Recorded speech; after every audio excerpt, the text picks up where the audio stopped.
Hello and welcome to the Guitar Hang podcast. I'm your host, Jon Stankorb. I'm fired up to kick off Season 9 with an absolute legend in the guitar world. Our guest today is someone who needs no introduction, Eric Gales. Eric's been inspiring players around the world with his fire, soul, and unbelievable feel on the instrument. In this episode, we dive deep into his brand new album, a heartfelt tribute to the late, great Little Jimmy King. Eric talks about his influences, his spirit behind the record, and how it connects back to his own journey as an artist. We also talk about his upcoming tour, what fans can expect from the live show, and of course, plenty of guitar talk. The tones, the stories, and the magic that makes Eric one of the most unique voices on the guitar today. So grab your guitar, settle in, and join us for this very special conversation. Season 9 of the Guitar Hang podcast starts now with my guest, Eric Gales. You're gearing up for shows and gearing up. We actually fly. We got a show tomorrow. We fly out tomorrow for a show in Bremerton, Washington. Some festival happening this weekend. Yeah. And in September we're off to the races. But it's time to go to work. Absolutely. I was having a conversation in LA a few years ago when I was playing with Kenny Olson doing a Pink Floyd thing in domes, and he was saying, Eric's one of those guys you just never want to cut heads with because he leaves it all out there, and he will, if you push him, he will channel something that you never saw coming that just stops you in your tracks because you seem to be one of those rare players that will take in your influences and sift it through your own thing, whether it be classical music or whether it's jazz line or whatever it might be. You have this innate ability to draw from deep within and get your influences out in a way that maybe you didn't even think was palpable. That is a great way to explain that. I mean, you just did a fantastic job. That's exactly what happens, actually. Yeah. And it's one of those things where when I've heard you play several times, and I got to hear you in a very intimate setting at G4, and it seems like I'd be interested to find out about this because whatever you're working through, whether it be good, bad, indifferent, it seems like it's coming out in your playing, and it could be something very joyful. It could be something that you're wrestling with, but man, it's whatever it is, you're tapping into something. And what's universal about that for the listener is because we feel it, but maybe we're working through something and it touches us in a way that it's a very gospel inspired thing in one way, or blues, but the line between gospel and blues gets blurred all the time. But Right. As a fan and a listener, there's a handful of players I can think of that were able to do that. You and Jeff Beck and a few others will get you to a place where you didn't think was possible on the instrument, because it's like you're superseding the instrument. The guitar is just a vehicle for you to get that thing out. It's what you do best, but regardless of the instrument, I think you would have, whatever you chose to pick as your instrument, I think you have that ability to tap into that. So I'm kind of curious how that started for you. Has that always been the case? Man, it's a good question. More or less, yeah, I guess more. I mean, it started out more in a primitive, infant stage. Being able to relay, the emotions, like you say, be it good or bad, that I may have been made channeled through, the playing. It just has been honed in on more through the years of its continuous playing, and I don't know how the strength of the connection became to get more powerful. Throughout the years, man, it just did, man. I just was, in some sort of mysterious way, have been able to, grow closer and closer to the connection of, displaying my emotions, like you say, being good or bad, through playing, stronger and stronger, some kind of way, and how particularly that happened, I don't have an explanation. Uh, it just happened. There's this sense of, I'm trying to, as you see, I'm having difficulty trying to explain it myself, but um, it didn't start out that way. But I do recall at a very early age being very emotionally connected to music. At 4 or 5 years old, I heard something that was so beautiful that I just started crying. So I think it began, very early on, with the distinct capability to be, connected to some music that, just touched me in a way that, directly, linked up to my emotions. And I think throughout the years, in some way or another, the transparency of that came to be more prominent, just through, continuous playing, and, just journeys in life as well. Um, but the connection, man, it just miraculously, started to get stronger and stronger. So much so, like you say, that, a lot of people that don't know me don't know that my reaction to my own playing is just that, is my reaction. I mean, I have no idea, what's going to come out myself, and those reactions that I'm giving are just as pure as they could be, to, what I'm doing, as if I'm there listening to somebody else completely different. Yeah. Uh, playing it, and how that has cultivated into, whatever that is. Yeah. I must say, it's a sight to see, and it's actually, it's even more of a sight to be a part of, at the same time, in real time. Um, but it's very intriguing, man, and I'm glad you touched on that, because it's really, excuse my French, it's really fucking powerful, man. It's really, really powerful. I mean, it's so powerful enough that it's like affecting me, talking about it right now. Right. Uh, and I have no guitar in my hand at all. Yeah. Uh, it's, that type of thing, and I I've seen, people tap into that type of thing, and I've seen it through a lot of, I think I've seen it in a lot of gospel reference, Right. and that could be, a strong input of it, as well, that I tap into, because I definitely grew up, playing in church, and bore witness to a lot of, spiritual, connections that, touch people in ways that are very similar to what we're talking about right now. So that could be, I think, the closest thing that I could give a description to, if I had to, try to describe it, as I'm not doing the best job of right now. But yeah, that would probably be the closest I would say. Yeah. There's a handful of players that I've experienced it with the Sacred Steel guys like Aubrey Gent and Exactly. Eric Johnson. Exactly. There's been moments I drove from Cincinnati to Indianapolis to see Derek and Eric Johnson play, and Oh yeah.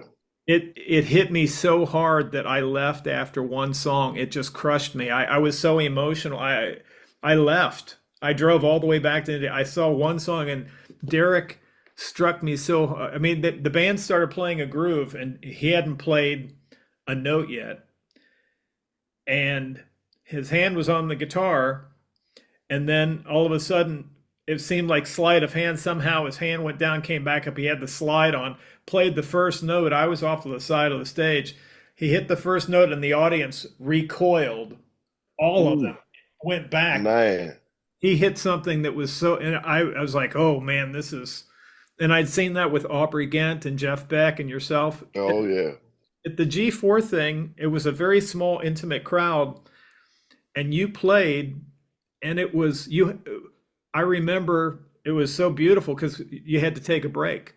You had to say, Yeah, I gotta, because you had to reset yeah, emotionally. And I was like, man, that's something that's yeah. so beautiful and powerful. But to the uninitiated, it's a little scary because you don't see that a lot.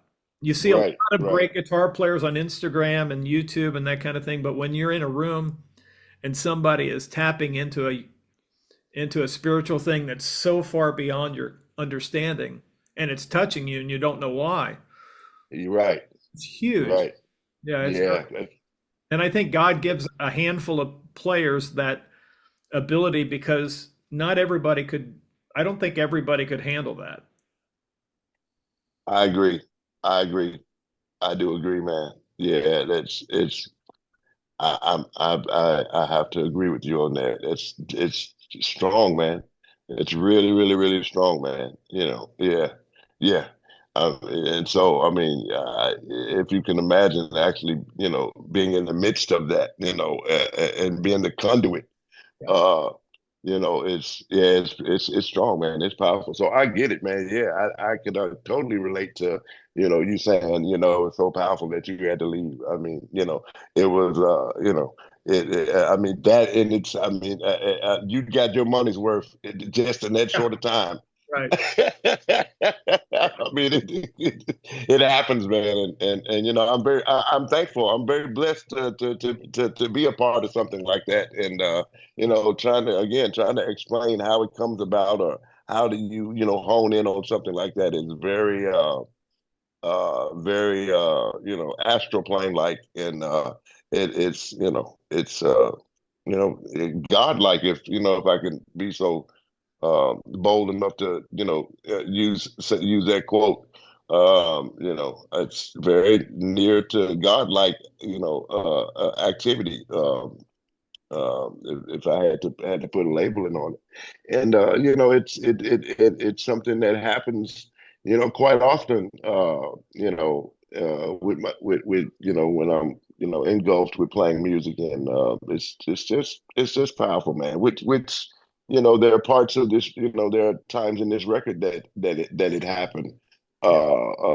While recording, I had to, just it happened in Crown. I mean, it's happened over the course of, several times in my life, but you know, it did happen in this record, and I think that something is wrong at a certain point if it goes too long and that don't happen. Right. Uh, but you know, uh, but all in all, it's a great experience, man. And for people to be around and be able to witness and experience something like that, I think it's a game changer. I really do.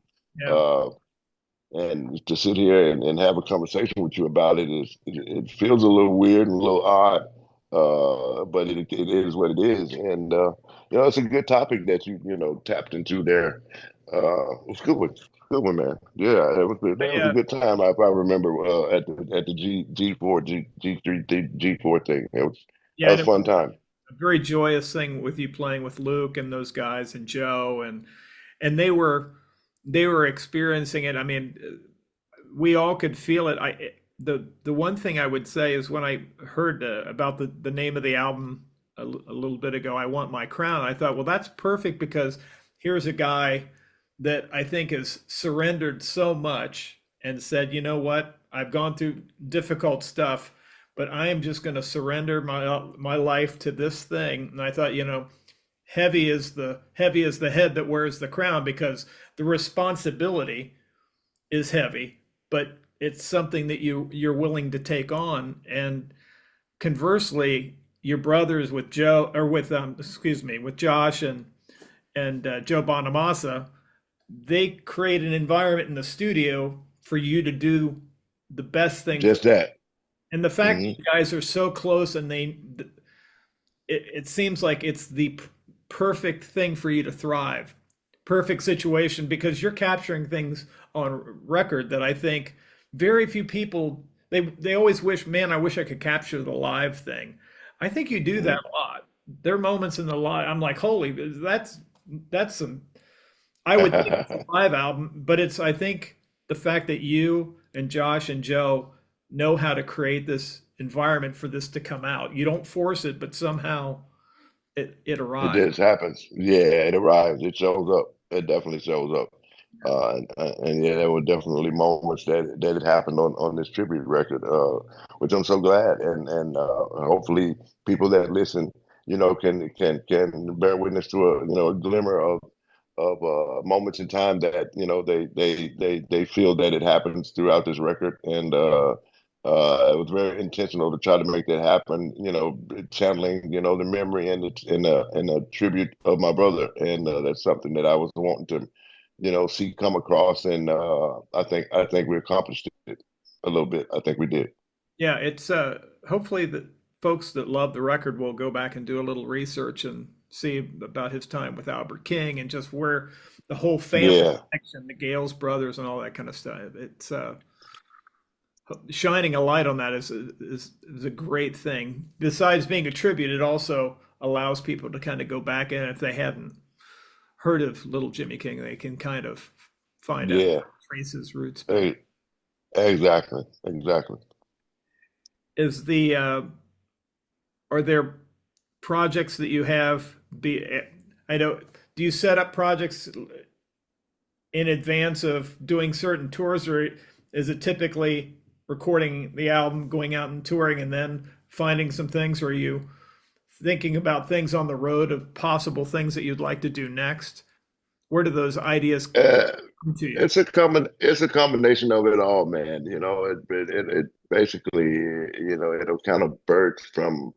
I mean, it just all depends sometimes, but majority of the time, it comes from actually recording the record and then sending up to tour and things will get birthed from that, and then there are other things that'll spin off from that, that'll lead to other things. So it just kind of all depends on where mentally I may be, but just within something that had been planned and worked on, something else might get spun out of it, just out the blue. So it's just any given moment of yeah, how things will just occur, through something just randomly. But you typically, from recording a record, the planning for, the touring space, kind of is the general process of how it happens. Yeah. Uh, I think most of your fans would be guitar playing fans would probably be interested to find out what it would be like to suit. There's such a emphasis placed on gear these days, and I'm sure that there's Hmm. pieces of gear that you like to try new things, but you seem to be one of those players that's completely unencumbered by gear because if you can get you out of whatever you're given within reason, you know what I mean? And that's Uh-huh. be a very freeing thing because I think gear sometimes is one of those things we fall down this rabbit hole of thinking, well, if we have this and this and this, it's going to Right. help us get what when in reality the best thing that you can do is find a great band, get in front of a live audience and play. That's where you find who you are. I agree. I agree. I So agree. Yeah. The gear interest, plays the gear plays its part, but I think the majority of it comes from the person that's playing through the gear. So, um, of course, certain gear can be an addition, of course, but again, it's the person. yeah, I truly believe it's the person. yeah. The one thing that's another I've heard some guitar students of mine that were asking they were asking like if Eric plays upside down and left-handed, where did he come up with or how does he read tab? I'm like, well, he doesn't read tab. I mean, that's not part of who he is as an artist. He's learned things, and whatever you're given, you learn that language and you just apply it. So rather than pushing up on strings, you're pulling down, or it's whatever you're given. Uh, Exactly. That's exactly right. That's But I exactly think the right. thing that's exciting about that is that for you and for Albert and for any of the guys that were playing that way, it allows you to just completely think sonically rather than being like regurgitating. You're less likely to regurgitate licks and more find your own thing if you're doing it in a way that's not conventional or is certainly not common. Yeah, yeah. Just man, the my acquiring or attaining, stuff that I've learned and was influenced by, was just sitting down and figuring it out. Now, especially in the early days, I mean, it wasn't even, I wasn't even aware of that. I was listening to, the players that played a completely different way for me. It wasn't, it didn't even, it didn't matter. It wasn't even a factor to me. All I know is I wanted to learn it, and whatever it took for me to figure it out is what I was going to do. And so um, um, therein lies a strong, powerful message there that some that may want to learn what it is that I do and get feel defeated because they see me playing a completely different way from them. I immediately tell them, let me explain to you that about me, the people that I learned from play a completely different way from me. So if the drive and the inspiration was so powerful that it was enough for me to go in my room and just continue to work on it until I figured it out, what makes you think that you can't do it too? Right. Yeah. So, And that that's the lesson in this modern age with all the social media stuff. There's certainly no shortcut to becoming great. It takes a lifetime to really become fluent on your instrument, but the level that we were talking about earlier, to be able to channel a something deeply spiritual and universal, that's not that's not something for everybody. Not everybody will achieve will achieve yeah, the thing. I unless unless that was their desire, and then they would completely take a different path. Then you certainly would think a lot less about trying to impress somebody. You would really be at that point just trying to get out what you're feeling. And I think if you spent enough time honing your skills in front of a live audience trying to get that, then you might be able to get close to that. I agree. I agree. I think that that would be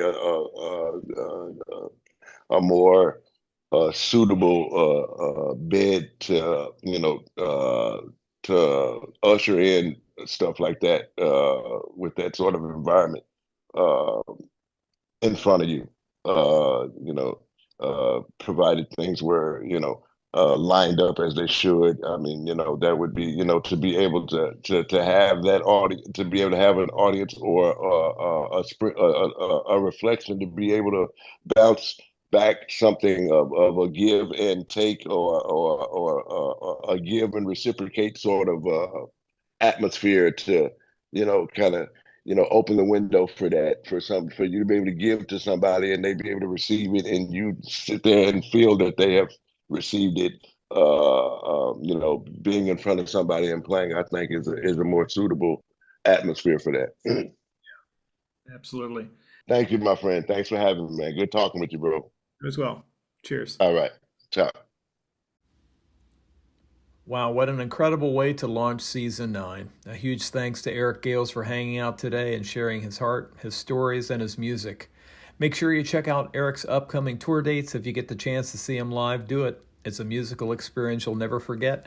Check out the new tribute to Little Jimmy King. Thanks so much for listening to the Guitar Hang podcast. If you enjoyed this episode, hit the subscribe button, leave a review, and share it with your fellow guitar fans. You can also find more episodes, gear reviews, and lessons over at johnsguitarlounge.com or on our YouTube channel. All right, season 9 is officially underway. We've got more amazing guests coming your way. Until next time, I'm Jon Stankorb, and we'll see you on the next episode of the Guitar Hang podcast.